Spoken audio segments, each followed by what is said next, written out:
6 Minutes. This is Jason Fulmore. I'm here today with Coach Josh Stanley, Lake Norman High School in North Carolina. How's it going, Coach? Good. How you doing? I'm okay. I start this every single time with the same thing, and I'm like, today I'm doing okay. Yesterday, whatever. Given the current situation. But it looks like you're in school. Are you guys? No, I'm in the gym. You're in the gym. I'm at Combat Athletics actually. You're at Combat Strength Athletics. training going on. Yeah. Now, schools are not in session right now in North Carolina, are they? Yes. Yeah. Actually, our gym's located in Davie, and the kids in this town are. They're on like a alternating schedule where they're in 2 days, out 3, that type of thing. So. Got it. Well, the big thing the big decision, and I think we have to talk about it first, that has been made in North Carolina was the moving of everything back to the spring, football and everything, but particularly wrestling back to really late for us, something that's very unusual. I did a little Twitter poll. There's no scientific evidence to support any kind of Twitter poll. Yeah. But I was a little surprised. There was about 30-something% that said that was a good thing. There was about 22% said it should have been moved. And there was about 40% that said we really should have waited to see. And I'm wondering, what do you think? I mean, honestly, I'm pretty happy with it where we were sitting, a month ago, and I wasn't sure we were going to have a season at all, So I feel like that everybody involved is trying to make the right decision. I know it's tough, a lot of kids are upset about individuals and how the state tournament is going to look, and we don't know what it's going to turn into by spring, but I'm excited about the opportunity to let this whole thing evolve and see where we go. If it was in winter, I feel like they would just kind of cut us short, so it gives us a little time to see how this develops. Yeah. So your feeling is that I'm glad that it, like, to see what happens. And then as far as, would you have waited to make the decision, or were you okay with making a decision and then kind of being able to plan for it? I think that we kind of had to make it sooner rather than later. I mean, we work a lot on putting together our schedule. Jason Lanning has a huge part in that, and we're really excited about this year's schedule with everybody we had coming in and stuff. But at the end of the day, if we waited much longer, how would we throw together a spring schedule? Or just there's a lot of moving parts involved in all of it. So I think they had to do what they had to do there. Well, I'm glad you brought up the schedule, because that is one of the things that I definitely wanted to talk about. You guys have you have a great team coming back. And I think that your schedule reflects the team in terms of trying to get them as great a competition as possible. So you have gone for several years to Ironman. I think you guys were at Doc B last year. Did you go to Doc B? Yes, sir. Yeah. So those two things, but then you have developed probably the premier dual tournament in the Southeast, maybe anywhere. With the Lake Norman duels in early December, which isn't happening this year, but I still want to talk about it a little bit, because you guys have developed that thing into a fantastic event. And it's something that we take a lot of pride in, and honestly, I've had very little to do with that. That tournament's been around. Obviously, last year was my first year, so back to Lanning and all the other people around our program that makes that thing possible. But it was actually one of the big reasons that I wanted to come over. All the schedule is a huge part for me. It's exciting to be able to travel. Obviously, Doc B is like a bucket list thing for a high school coach or even an athlete. So all of those things drew me to Lake Norman.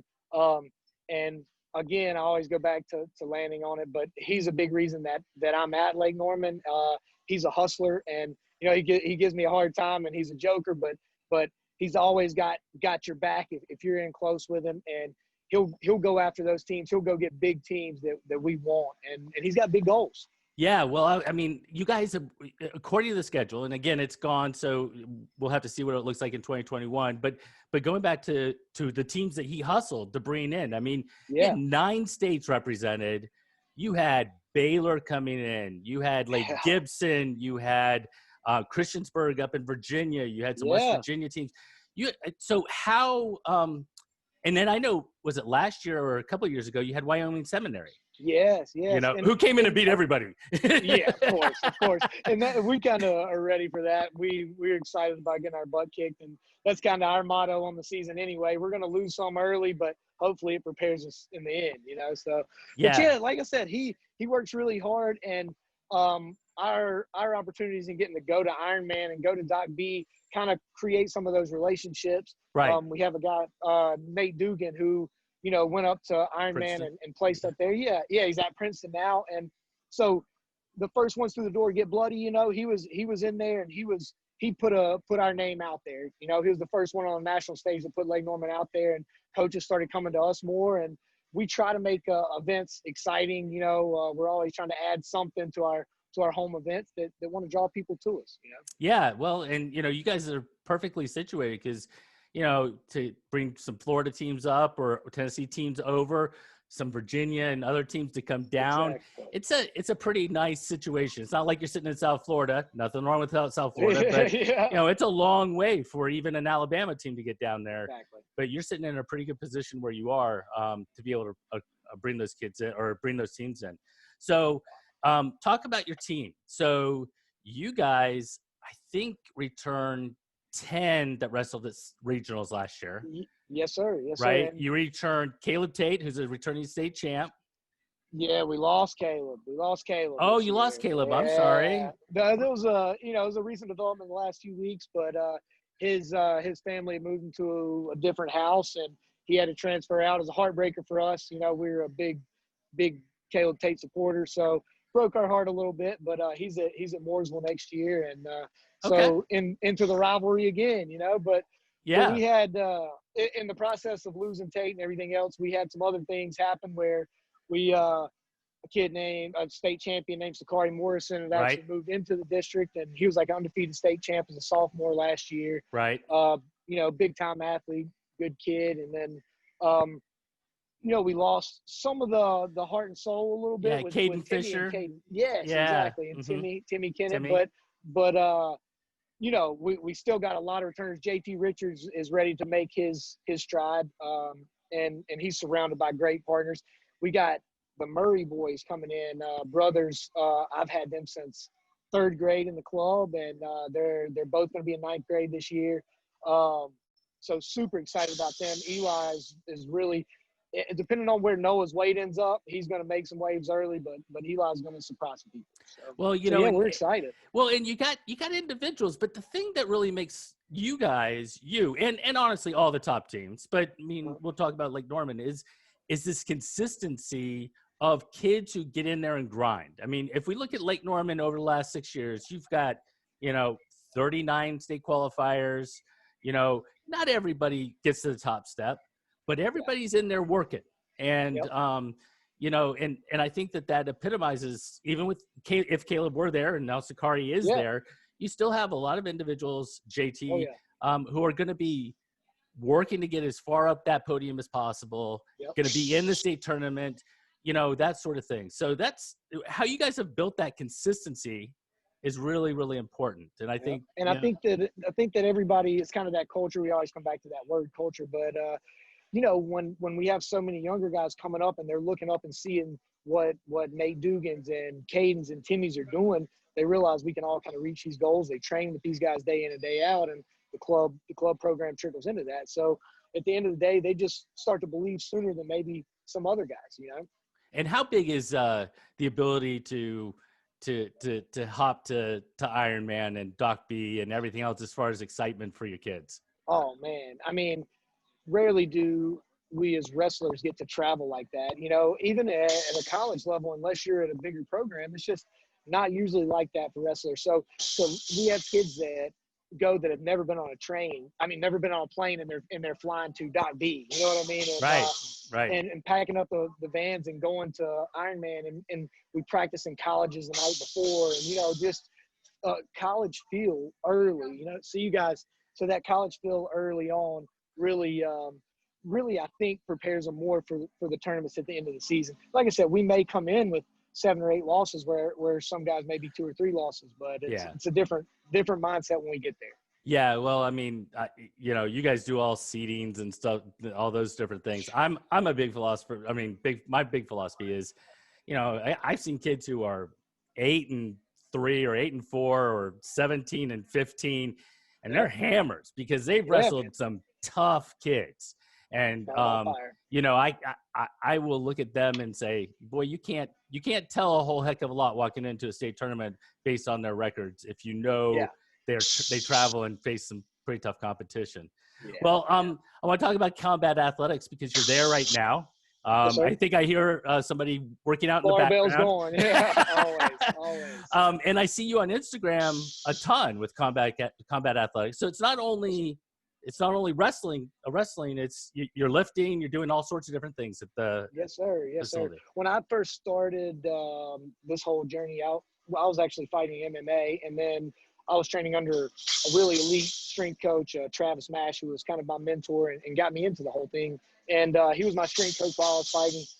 Herniated a disc in my neck, and it had kind of taken me out. And so taking me out of competition then. So the gym kind of spawned from there, and I was still – that's where combat came from. I was still more working with jiu-jitsu and fighters, and we were doing a lot of strength training. I started my program off of softball girls, and their softball girls are a different level of focus. They're a lot like wrestlers. They have hitting coaches, pitching coaches, strength coaches, and they work really hard. So we built our name off of those girls, and then we started getting baseball and football and different groups in, and we got our own facility and just kind of chopped away at it over these last 8 years. But obviously our niche is the wrestling side. So that's our bread and butter. Yeah. So one of the last things I want to chat with you about, maybe before we go back to just an idea of what the season will look like down the road, but you're in a unique position because you're a coach at Lake Norman, but your club, I'm sure you mentioned Landon 4 before, you mentioned other kids, they're on other teams. Yeah. So you're sitting down in the corner getting ready to coach your kid, who is your high school kid, and you're looking across going, man, I taught that kid that move, or I've been working with that kid for a long time. How does that, I mean, you obviously coaching your kid, but tell me a little bit about that situation. We talk about that a lot in the room.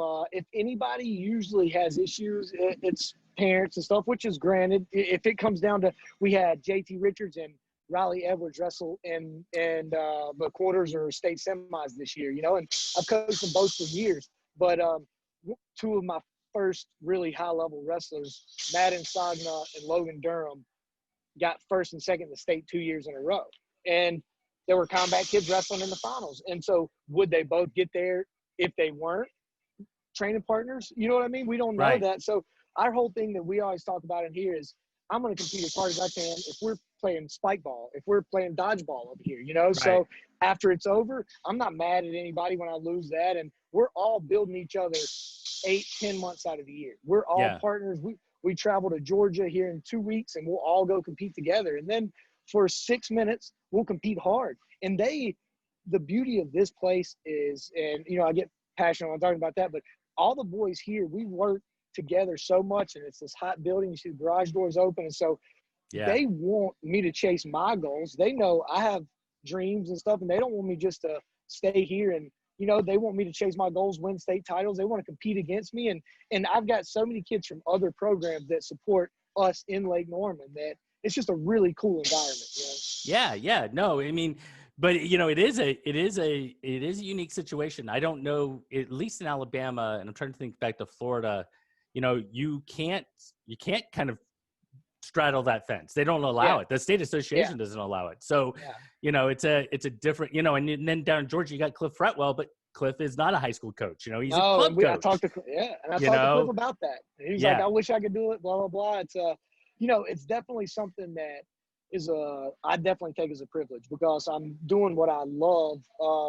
But I'm not stuck inside that parameter of 2 months out of the year, and so it makes it a lot easier. And a little bit of even another wrench in that is our gym is 45 minutes away from our high school. So I have more kids from Northwest Guilford. I have James Joplin and Riley and all of these guys. I'll have 6 or 7 Northwest kids. I'll have, 4 kids, like you said, Landon, and 3 or 4 of those guys, and more than I will have Lake Norman guys. So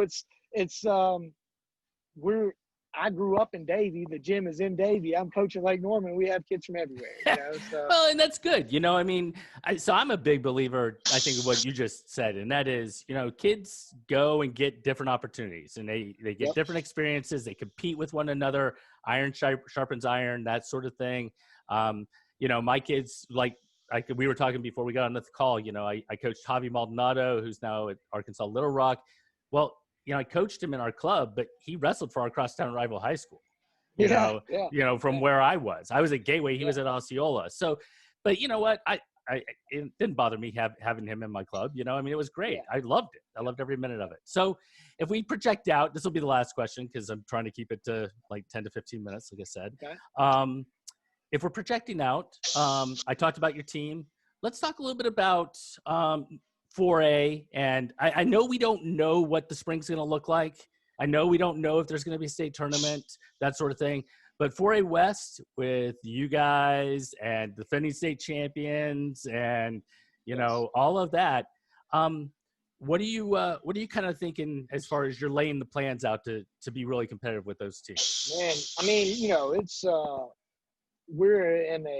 it's such a wild, our conference, the 3 teams in our conference with us, Mooresville and Huff, it's stacked right there. And we all have a great rivalry. I have a lot of Mooresville kids, that come into the club, but there's a special rivalry there. And as soon as I come in, you feel that. So that's exciting. And then Trip Rogers over at Huff is great when he come through high school the same time I did. And he's doing great things. You just see his guys progress every year. So we're just, like you said, we're in a race. And we want to develop our guys as fast as possible. And they're doing the same. Yeah. And it is a knockdown, drag out. I mean, there ain't any easy matches in those duels. No. That's from a fan's perspective, that's a lot of fun. We love to see it. I know from a coach's perspective, it might be a little bit more nerve-wracking and trying to. I love it. Okay. Yeah. And then, especially those duels, you can't beat that atmosphere. I mean, between those 3 teams, and, obviously many others when we get outside, but just those conference rivalries, that's something fun. Mooresville and Lake Norman match this past season was one of the most exciting duels. Even back when I was competing, we wrestled state dual finals and stuff, but that was one of the most exciting dual matches I've ever been a part of, for sure. Well, I'll tell you, we need to get that going on like Facebook Live or something like that, just so the rest of us, if we're not up there, I want to be able to watch it. You know what I mean? We're going to do it this year. We'll have it right for sure, especially with the condensed season and not having tries and quads. We're going to do a lot of stuff to make our duels really exciting. We got one of our coaches on the team, Big Dan, shout out to Dan. He does like DJ work. And so he mixes a lot of stuff into our, guys have their walk up song. Lanning is all about being a showman. So he's got a big inflatable Wildcat head we run out of and smoke. I'm telling you. So I can't wait. I can't wait. It's a great time. Well, I'm going to touch base back with you in the spring, okay. But you guys are going to be grinding. And actually, I'm sure if Super 32 happens, I'm sure I'll see you there. You mentioned Georgia. I'll be over there for the Super 32 qualifier. So we'll be there. So we'll run into each other before then. But for everyone else who might be listening, all like 3 people, but that's okay. Right. I want to touch base back in the spring and, be able to have a conversation as we get closer to the season. Yes, sir. Thanks for having me on. It was a great time. No problem. You take care. Bye. All right.